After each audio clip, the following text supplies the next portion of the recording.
So what is Zen, really? Is it a religion? A philosophy? Well, today we're going to look at it as something much more practical, a way of waking up, of seeing the world and ourselves in a completely new way.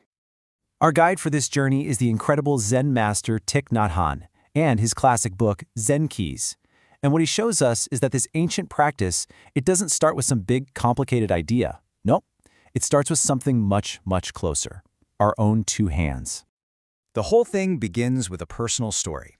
Imagine this. A 17-year-old Thich Nhat Hanh joins a monastery, probably expecting some grand philosophical text. But instead, his master just hands him this small, simple book and says, "Learn this by heart." And here's the kicker. This book, the foundation of his training, had zero theory in it. No deep thoughts on the cosmos, no abstract doctrines. It was just a list of simple, practical, everyday instructions. So what was in that little book? Well, it all boiled down to this one core practice: awareness of being. The idea is to connect every single thing you do, no matter how tiny or boring, with a conscious thought. You don't just do things, you are fully aware that you are doing them. And this is what that looks like.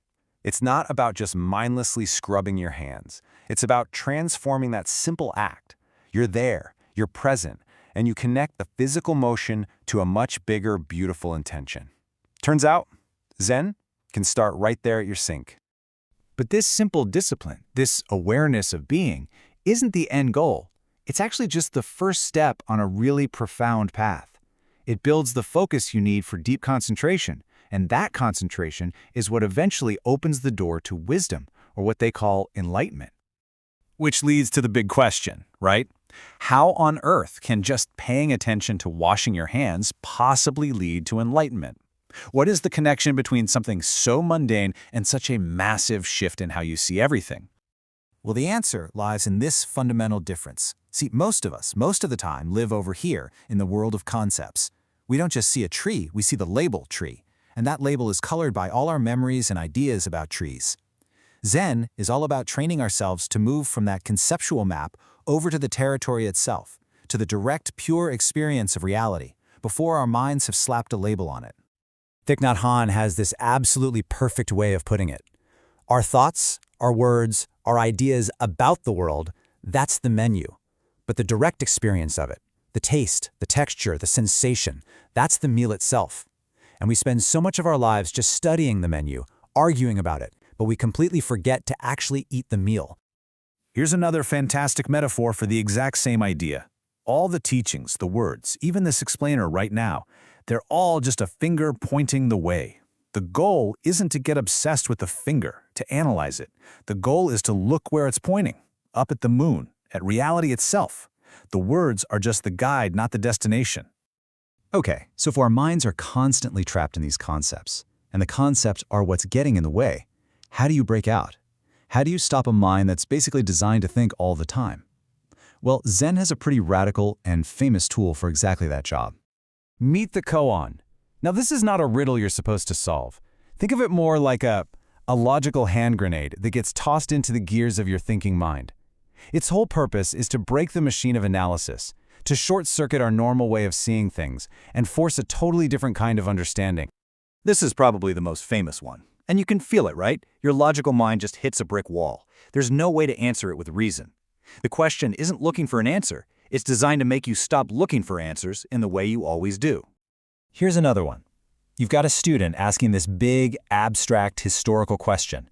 He's way up in his head in the world of concepts. And the master's response is this powerful redirect. He's basically saying, stop thinking about history. Stop speculating. Just look. Be here, now. Reality isn't in some book. It's right there in front of you. This one is just beautiful.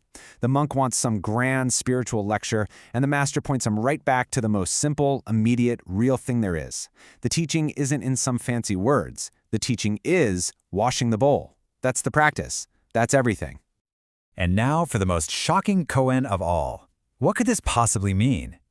It means that if you think you have found the Buddha, what you've actually found is just a concept in your head, a mental picture, an idol. And to see reality clearly, you have to be willing to destroy even your most sacred ideas about it. So you see, this is the true purpose of a koan. It's not an IQ test. It's more like therapy for a mind that's addicted to answers. The koan's job is done when your analytical brain just gives up, and in that open space it creates, direct insight can finally rush in. So what happens on the other side of that? Once the grip of concepts is loosened, once you stop mistaking the menu for the meal, what does the world actually look like? There's a famous Zen saying that describes this journey in 3 stages. Stage 1. Before you start, mountains are just mountains, and rivers are just rivers. You see the world through simple labels. A mountain is a mountain. Easy. Then comes the second stage, when you're practicing. Suddenly, mountains are not mountains, and rivers are not rivers. You start to deconstruct things. You see that mountain is just a simple word for this incredibly complex, interconnected, always changing reality. The simple concept just falls apart. But you don't stay in that abstract place. The journey ends with stage 3. After enlightenment, you come back to the world. A mountain is a mountain again. But now, you see it not as a simple label, but in its full, miraculous, mind-blowing reality. You see the thing itself, but with totally fresh eyes. And that really is the whole point. Zen isn't about escaping this world to go to some mystical land. It's about learning how to fully arrive in the world we're already in, to see the ordinary become absolutely extraordinary, just by seeing it for what it truly is. Which brings us right back to where we started. This whole profound journey, from simple awareness to shattering your concepts to seeing the world anew.